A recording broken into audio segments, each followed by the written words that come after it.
کے مطابق قرآن میں نہ نقطے تھے نہ زیر زبر پیش. قرآن میں اس چیز کو بھی ڈالا گیا. یہ ساری محنت اور کام حضور صلی اللہ علیہ وآلہ وسلم کے وصال کے بعد ہوئی. کیا حضرت عمر، حضرت ابوبکر، حضرت زید نے جو کام کیا وہ اللہ اور رسول اللہ صلی اللہ علیہ وآلہ وسلم کی رضا کے خلاف تھا؟ قرآن میں الفاظ پر نقطے لگانا، زیر زبر پیش لگانا، 30 سپاروں میں تقسیم ہونا، سپارے کے 4 حصے بنانا، اس قسم کی بدعتیں جو مدتوں تک ہو کر قرآن کو ہمارے سامنے موجودہ صورتحال میں لائیں، کیا غیر ضروری تھی؟ کیا لوگ بدعتی تھے یا انہوں نے اللہ اور اللہ کے رسول کے حکم کی خلاف ورزی کی تھی؟ فرض کریں یہ سب کچھ نہ ہوتا اور آج بھی قرآن کھجور کی چھالوں، پتھروں، ہڈیوں پر لکھا ہو تو کتنے لوگ تھے جو اس سے استفادہ کرتے؟ وہ لوگ جنہوں نے یہ سب کیا محسن سمجھنا چاہیے انہیں یا بدعتی؟ حضرت عثمان نے جمعے میں 2 اذانوں کا طریقہ شروع کیا. حضرت علی نے ایک ہی شہر میں نماز عید کے 2 اجتماعات شروع کیے. نماز تراویح ایک عبادت ہے جو نبی صلی اللہ علیہ وآلہ وسلم کی حیات میں ہر سال پورے رمضان جماعت سے نہیں ہوتی تھی، مگر حضرت عمر نے اسے رائج کیا. کیا یہ سب عظیم لوگ بدعتی تھے؟ اور اگر آپ ان ساری باتوں پر جو میں نے کہیں، جو حضور صلی اللہ علیہ وآلہ وسلم کے بعد ان عظیم ہستیوں نے انجام دی، ان پر عمل کرتے ہیں تو پھر آپ بھی بدعتی ہیں. عام طور پر یہ الزام لگایا جاتا ہے ہم پر کہ ہم غیر اللہ کے نام پر جانور ذبح کرتے ہیں، اور اس آیت کا حوالہ دیا جاتا ہے، یعنی سورہ بقرہ میں ہے، در حقیقت ہم نے تم پر حرام کیا مردار، خون اور سور کا گوشت اور جس پر اللہ کے سوا کسی اور کا نام پکارا گیا ہو. جبکہ یہ آیات بتوں کے حق میں نازل ہوئی. مسلمان اللہ کو اپنا خالق اور مالک جانتے ہیں اور جانور ذبح کرنے سے پہلے بسم اللہ، اللہ اکبر پڑھ کر اللہ کی بارگاہ میں پیش کرتے ہیں.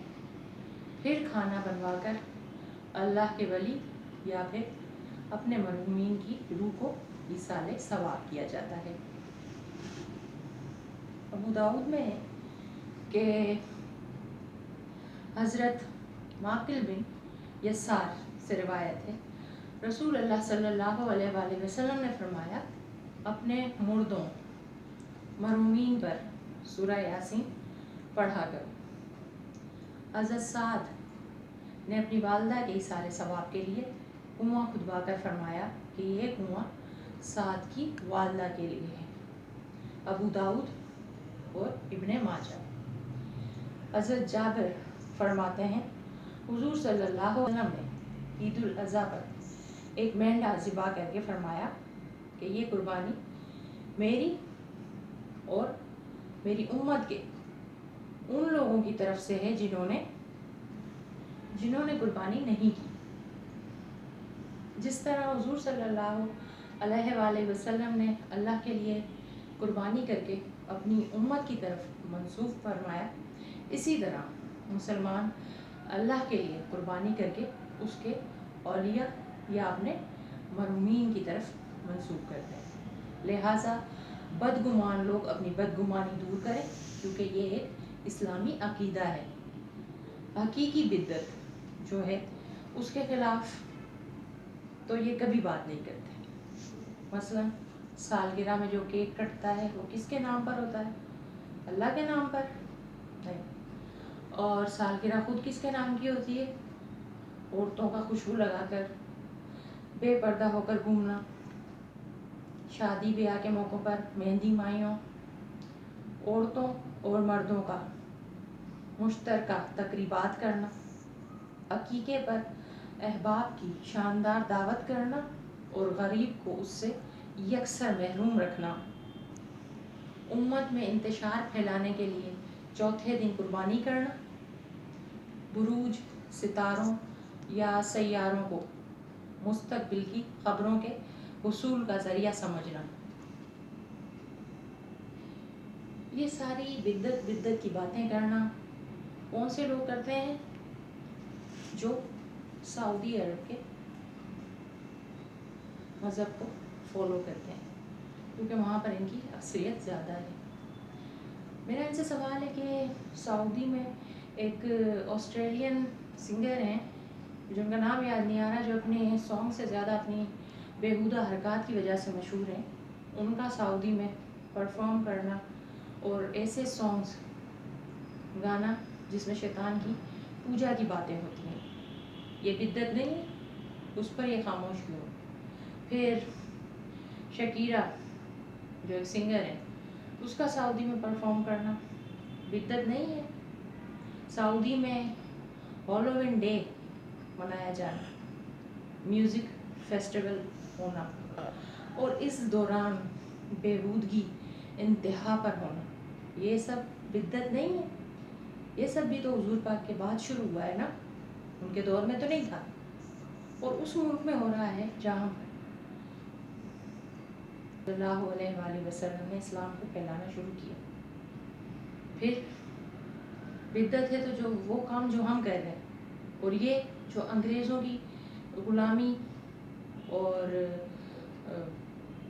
میرے خیال سے اگر انہیں ایسے لوگوں کو امریکہ کا ڈاگ واشر کہنا برا نہیں ہوگا میرے خیال سے، اس لیے وہ ان چیزوں کو جو انگریز کرتے ہیں اور خود یہ اس پر عمل کر رہے ہیں، تو یہ انہیں بدعت ہرگز نہیں لگے گی.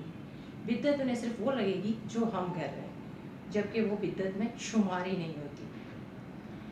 ہمیں مشرک اور بدعتی کہنے والے، مزارات پر دھماکے کرنے والے کہاں سے آتے ہیں؟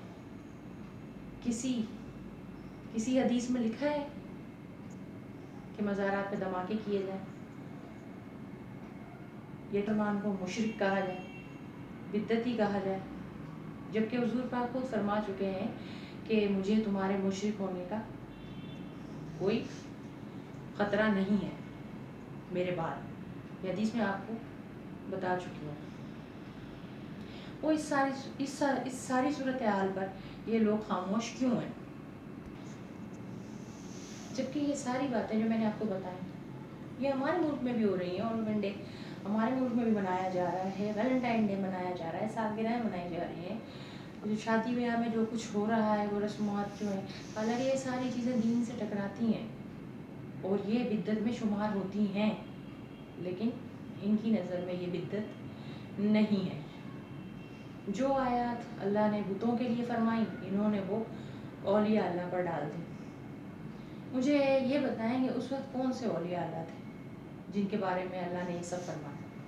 تب تو صرف بت پرست تھے، آتش پرست تھے، اور انہی کے لیے یہ آیات اللہ نے نازل فرمائی، جنہیں یہ کم عقل لوگ اولیاء کے لیے ثابت کرنے پر تلے ہوئے.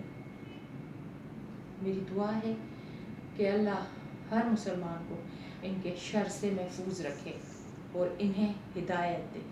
دعاؤں میں یاد رکھیے گا. اللہ حافظ.